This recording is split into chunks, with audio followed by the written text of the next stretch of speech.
All right, let's talk about November 6th, 2025. On that day, the music for Wall Street's big AI party, it didn't just stop. Someone pretty much yanked the plug. What looked like just another day in a massive tech rally, well, it turned into this huge reminder that even the hottest stories have to face a little thing called economic gravity. So let's get into it and break down exactly what went down and, more importantly, why. This was the day the market had to ask itself a really tough question. Was this whole AI boom built on something solid, or was it just kind of floating on air? All at once, you had these sky-high valuations for AI stocks just crashing head-on into a sudden, shark dose of economic reality. And investors, they had to pick a side, fast. And you can see the damage right here in the numbers. I mean, sure, the whole market was down, but the real pain was in tech. The Nasdaq dropping almost 2%. That tells you the selling was aimed right at the heart of the AI story. This wasn't some random sell-off. This was a direct hit on the market's biggest darling. So, to make sense of all this, here's our game plan. We're going to start with the economic warning signs that really kicked this whole thing off.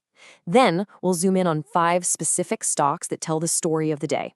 After that, we'll map out 3 different paths for investors, try to separate the real signal from all the noise, and wrap up with the key takeaways you need to know. So what was it that spooked the market so badly? Well, it all kicked off with one single economic report that sent a massive shockwave through the entire system.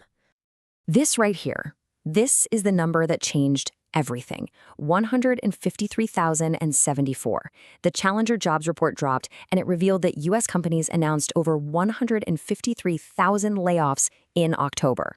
I mean, to give you some perspective, that is the highest monthly figure in more than 2 decades. This wasn't just a number. It was a giant flashing red flag that the labor market, the very foundation of our economy, was starting to crack. And that one jobs report? It laid bare this huge vulnerability in what some folks are now calling the Jenga Tower economy. Just think about it, right?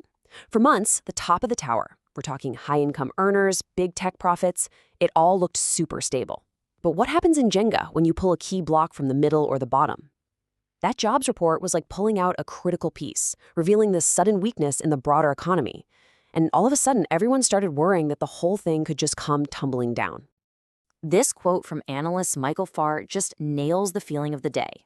That weak jobs data was a serious wake-up call. It forced investors to look at these incredible AI stock prices and ask, wait a minute, have these gotten totally disconnected from what's actually happening on the ground? And that feeling of caution he mentioned, it just took over everything. A massive reevaluation was officially on. Okay, now let's get down to the specifics and see how this all played out. We're going to look at 5 key stocks that were right in the middle of the storm. Each one tells a really unique part of the story from that day. So first up, of course, the king of AI, NVIDIA. It felt pretty hard, down over 3.6%. And there were 2 big reasons. First, you just have the general pressure on any stock with a high price tag. But second, CEO Jensen Huang made some comments suggesting China could actually win the AI race. And that sparked some real concern about whether U.S. dominance in AI was a sure thing, adding a lot of fuel to the fire. Now here's where it gets really interesting.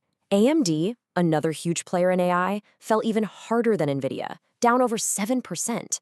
This tells you something really important. When fear grabs hold of that AI story, the selling isn't careful or precise. Nope. It's a tidal wave that just smashes the entire semiconductor space, proving that when sentiment shifts this fast, pretty much no one is safe. Qualcomm is such a fascinating example from this day. The company actually came out with strong earnings and a positive forecast, but the stock still dropped over 3.6%.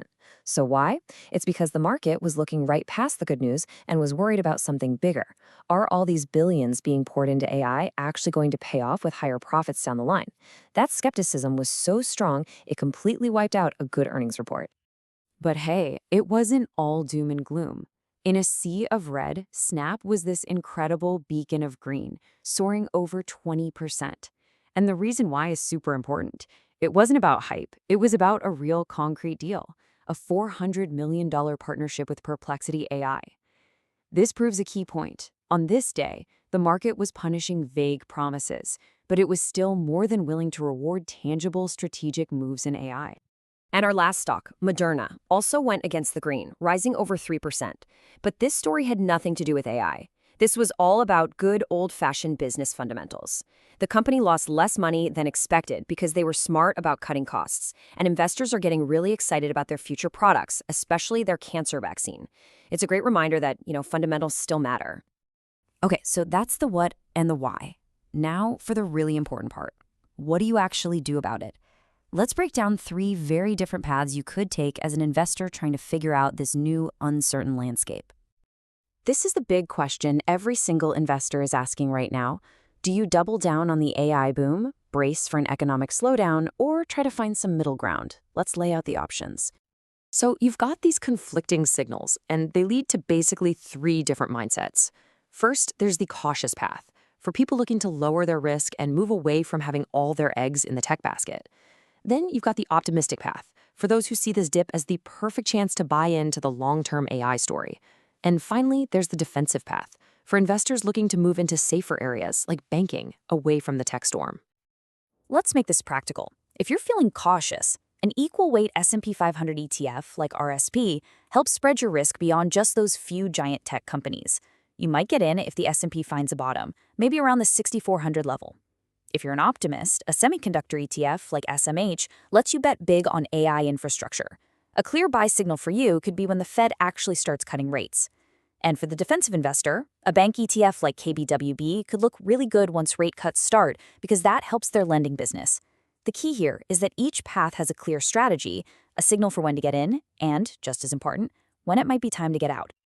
So, with all this chaos, how do we separate what really matters from all the daily noise? It honestly comes down to 2 totally opposite stories about what this day actually meant for the future. Okay, on one hand, you have the most positive take, which is basically bad news is good news. The weak jobs report will force the Fed to cut interest rates, which then pumps money into the market and starts the next big rally. In this world, this sell-off was just a healthy little reset. But the negative view is much darker. It says the AI rally was a bubble all along, built on a really fragile economy. Now that weakness is spreading, and this time the Fed might not have the tools to fix these deeper problems. So let's boil it all down. What should you really be watching right now? It comes down to 2 critical risks that are going to decide where the market goes from here. First, you've got to watch for a market breadth collapse. This whole rally has been pulled up by just a few giant tech stocks. If they start to fall, there's really no safety net, because about a quarter of the entire S&P 500 is already struggling near their yearly lows. The second big one is an AI profitability crisis. Companies are spending billions and billions on AI. If they can't start showing that this spending is leading to actual real-world profits and soon, then that whole incredible valuation story that has lifted the market could just crumble. And all of that leaves us with one final massive question. Was November 6th the moment that AI's incredible, boundless optimism finally slammed into its economic limits? Or is this just the kind of turbulence you have to fly through right before the next big climb? The answer to that is going to define everything for months to come.